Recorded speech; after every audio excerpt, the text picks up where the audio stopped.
Welcome to AI in Marketing. I am your host and news curator, Stan Bertolo from Nitro Marketing. You will find links to all the stories mentioned in this episode in the show notes.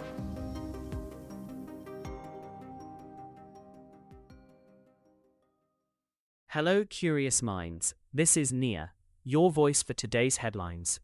It's Monday, February 23rd. Here is what we are covering. Matt Shumer, founder and CEO at OthersideAI and author of the widely circulated essay on his X account, has written a comprehensive piece arguing we're at an unprecedented inflection point in AI development. Unlike his usual polite version of AI's trajectory, Shumer pulls back the curtain on what's actually happening inside the industry. The central claim: we're not in prediction territory anymore.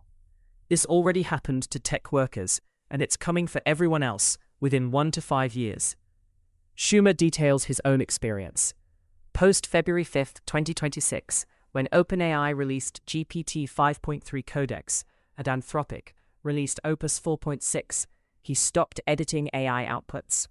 Now the model builds entire applications autonomously, tests them, iterates, and delivers finished products requiring no human refinement.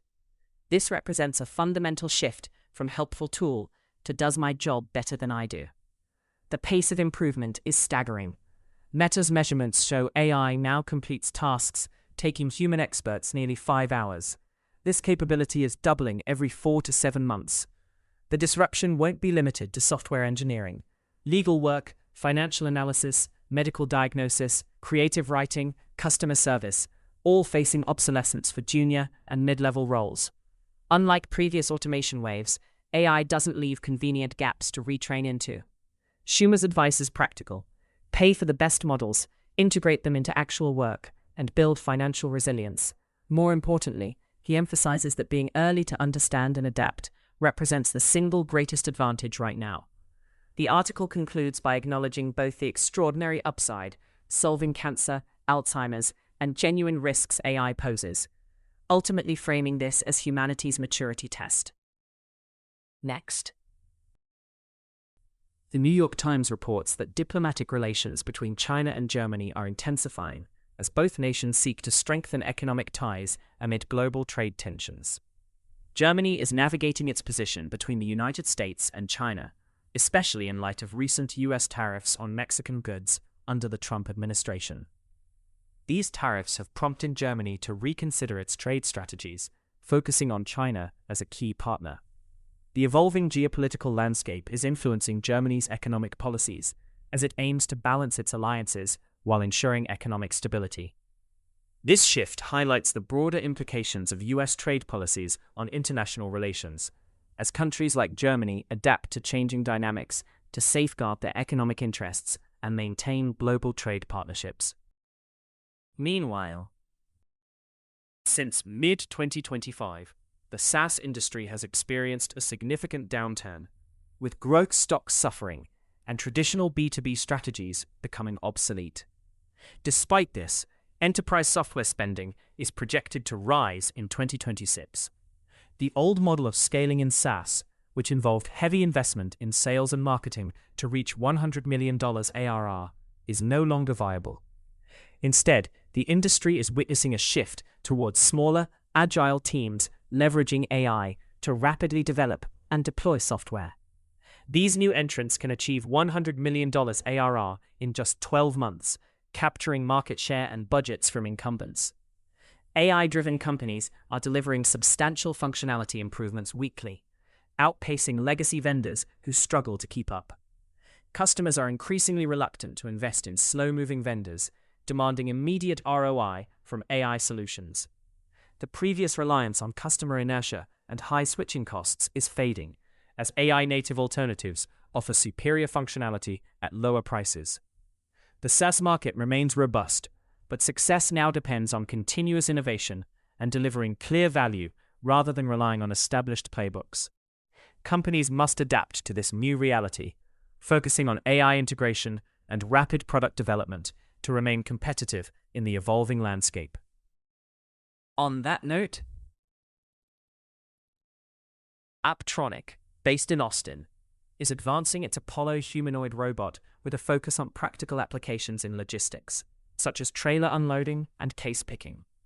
The company, which has secured nearly $1 billion in funding, emphasizes reliability over flashy demonstrations. CEO Jeff Cardenas stresses that their robots should perform consistently in real-world settings.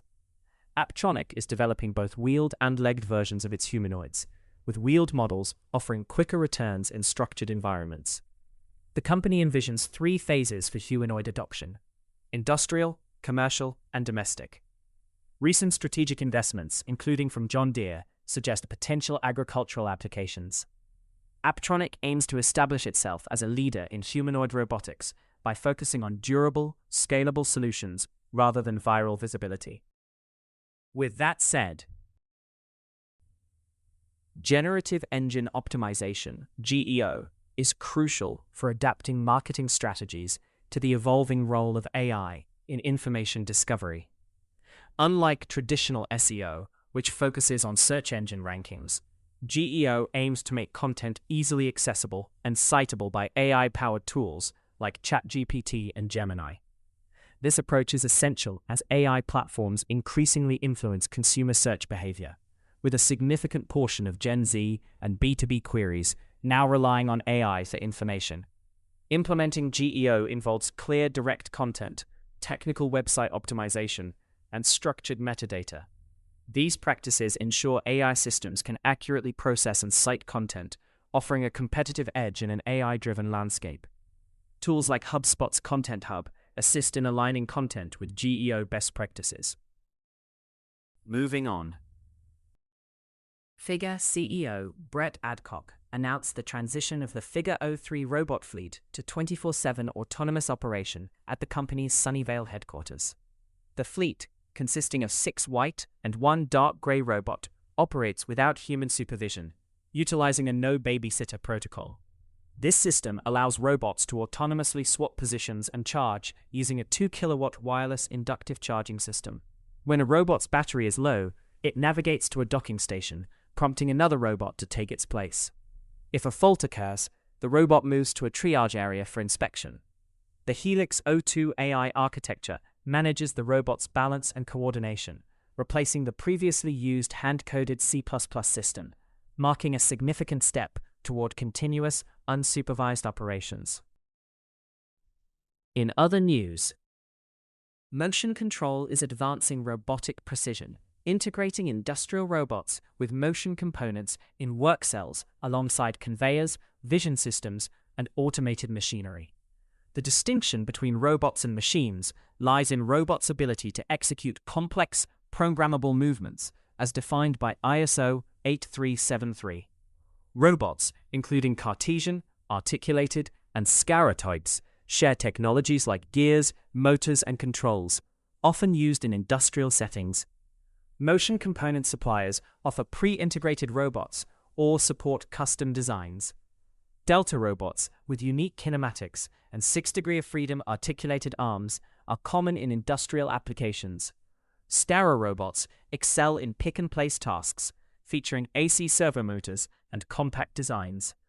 These systems are crucial for material handling and machine tending, reducing latency, complexity, and cost in automation setups. Finally, economists are revisiting a productivity paradox first noted by Nobel laureate Robert Solow in the 1980s. As thousands of CEOs report minimal impact from AI on employment and productivity.